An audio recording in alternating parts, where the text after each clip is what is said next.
Oke, baik.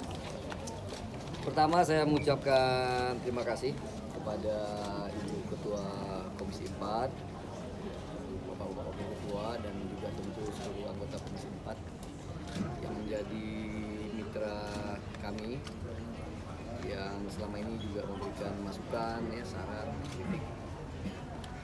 Yang kedua, ucapan terima kasih juga tentu untuk publik kepada masyarakat. Saya dididik sebagai aktivis dan akademisi, saya tidak anti kritik, tidak anti dievaluasi, tegas sekalipun. Kalau lihat media sosial saya banyak komennya, sama sekali saya perintahkan tidak boleh ada yang dihapus. Karena bagi saya ini adalah justru harapan. Kritik itu adalah harapan, kritik itu adalah motivasi.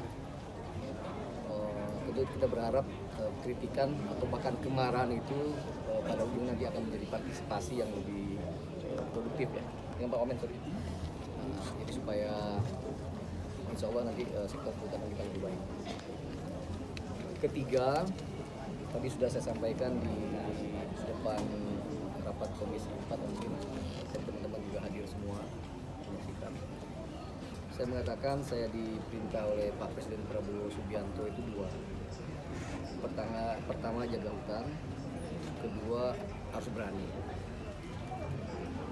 Bab pertama tentang jaga hutan, saya berusaha sekuat tenaga dengan apa yang saya miliki, pengalaman saya di birokrasi, Wamenakes BPN, di OIKN, pengalaman lapangan saya sebagai aktivis dan juga akademisi, saya maksimalkan untuk menjaga hutan.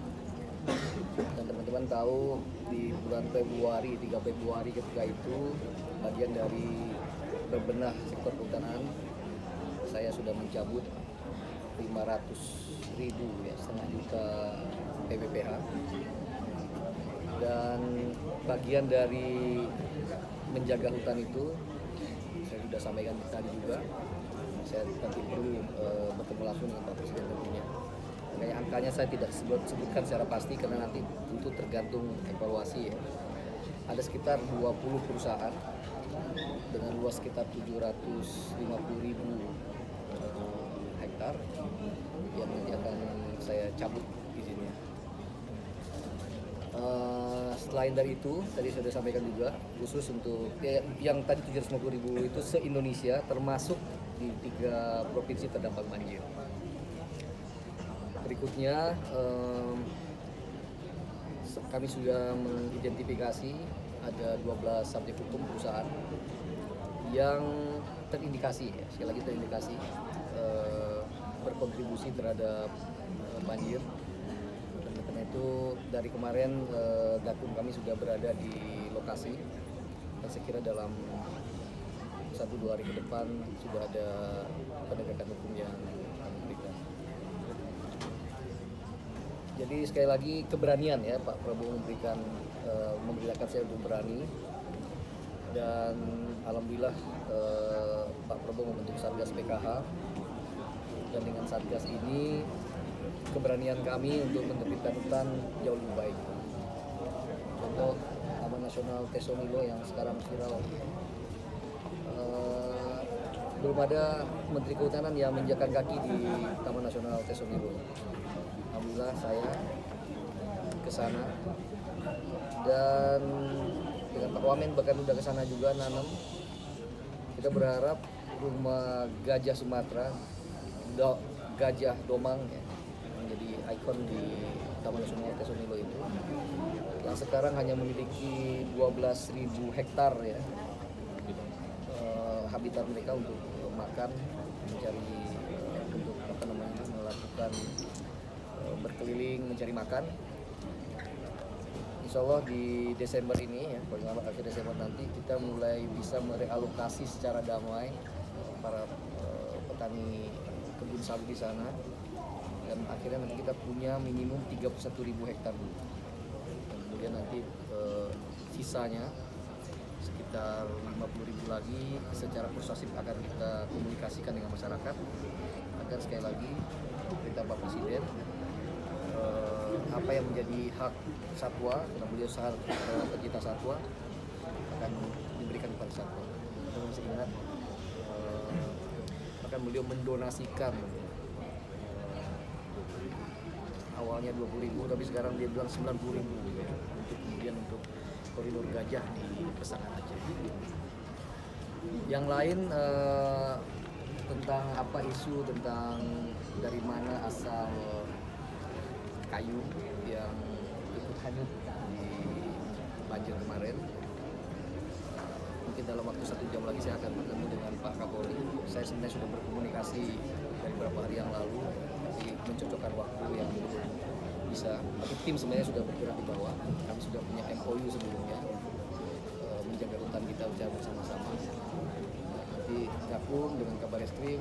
Kemarin juga ada dari Pak Pratikno ya, dari Pak Menko Pratikno, Pak Mensesnek, Pak Sekap juga sudah mengatakan Sekap untuk juga Satgas PKA ya. Jadi tinggal integrasikan apa yang sudah kami kerjakan bersama dengan Satgas PKA. Insya Allah misteri tentang kayu itu dari mana akan segera terungkap dan kita akan apabila ada indikasi pidana tentu kita akan tegakkan sekuat-kuatnya cari laginya. Yang lain apa? Silakan. Yang 12 tadi itu perusahaan mana saja? Oh, saya belum bisa sebutkan karena ini masih proses hukum ya. Berarti itu hanya dicabut izinan dan nanti penegakan hukumnya akan seperti apa Bang untuk yang dicabut? Nanti. Yang penting kita udah identifikasi ya, ada indikasi tadi pelanggaran hukum. Selanjutnya apakah 12, apakah berapa persisnya ya tentu nanti tergantung temuan di lapangan. Tapi identifikasi awalnya ada 12 subjek. Jadi yang 12 itu yang di lokasi banjir Pak, yang 12 itu di lokasi banjir. Iya. Yang terkait dengan lokasi banjir. Salah satunya TPL bukan Pak Menteri? Saya tidak bisa jawab ya nanti supaya lebih. Dan itu di luar yang 20 Pak. 20 itu ada diantaranya yang di 3 lokasi. Jadi tadi juga saya sudah sebutkan ya. Pertama saya akan berhentikan izin TBPH untuk hutan alam dan hutan industri, hutan tanaman industri. Saya sudah katakan nih, saya setahun jadi menteri ini, saya tidak menerbitkan TBPH penebangan satupun ya. Dan yang baru ya, yang sudah saya terbitkan adalah PBPH untuk jasa lingkungan atau RE, restorasi ekosistem. Dan itu perdagangan. Pak Tapanuli Selatan tuh gimana Bang? Soal perizinan penebangan? Iya, di Tapanuli Selatan kemarin Pak Wamen kebetulan kenal baik dengan Pak Bupati ya sudah kita klarifikasi dan kemarin Bu Dirjen ya saya hanya mengulang pernyataan Bu Dirjen karena beliau yang tahu persis ya.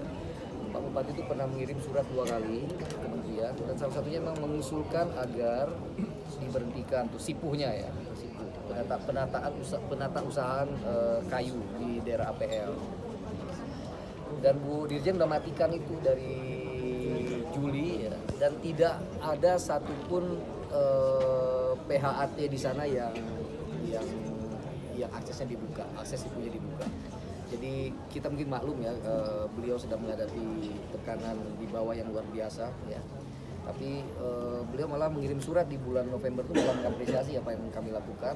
Tapi memang beliau mengatakan bahwa ada indikasi ilegal yang ilegalnya masih jalan. Jadi sipuhnya sudah ditutup, artinya tidak bisa lagi mereka secara legal menjual.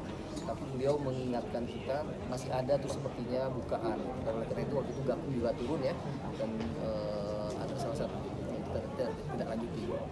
Pak Menhub ada target waktu untuk menyelesaikan yang diduga merusak hutan di sih Pak Menhub? Sesegera mungkin. Saya tidak punya deadline. Perintah saya kepada Dirjen Gakum sesegera mungkin sehingga terang benderang kepada publik. Ya, cukup ya. Terima kasih. Betoisasi Pak mau didiskusikan. Pak Caimin minta maaf gimana tuh? Gimana? Caimin yang minta maaf katanya soal tobat Nasuha itu.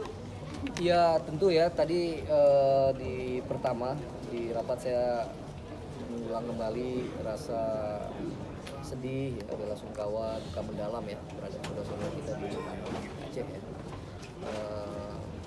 Kita tahu persis bagaimana sedihnya kehilangan orang yang kita cintai dan oleh karena itu kita berjanji untuk bekerja lebih baik lagi agar bisa memitigasi hal serupa di kemudian hari. Caimin? Iya, minta maaf katanya. Ya Caimin WA saya, nanti saya lihatin kalau mau dibaca boleh. Tapi beliau mengatakan minta maaf kepada saya bahwa tidak itu maksud yang beliau maksudkan. Jadi dia mengirim surat dengan yang lain, soal tobat nasional itu bukan soal itu. Tapi saya menghargai Caimin gentleman ya, minta maaf, dan saya kira sama anggota kabinet kita harus saling mendukung ya, saling mengingatkan. Tapi tentu ajakan tobatnya saya kira saya terima ya. Semua orang saya kira harus tobat bareng-bareng. Raja Juli tadi kan salah satu anggota di DPR juga mencontohkan kabinet di Filipina ya Pak, yang tidak bisa mengatasi terus memilih untuk mundur. Nah kira-kira komitmennya dari Pak Menteri gimana Pak untuk di Indonesia sendiri, apakah bisa diatasi atau gimana Pak? Saya yakin ya, namanya kekuasaan itu milik Allah ya, dan itu hak prerogatif presiden. Jadi saya siap dievaluasi. Saya katakan tadi, kritik netizen kepada saya nggak pernah hapus ya, itu bagian dari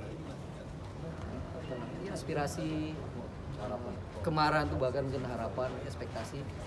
Jadi monggo ya, tanggung jawab saya hanya bekerja semaksimal mungkin yang saya bisa. Selanjutnya itu adalah hak prerogatif Pak Presiden. Oke, makasih banyak. Terima kasih Pak.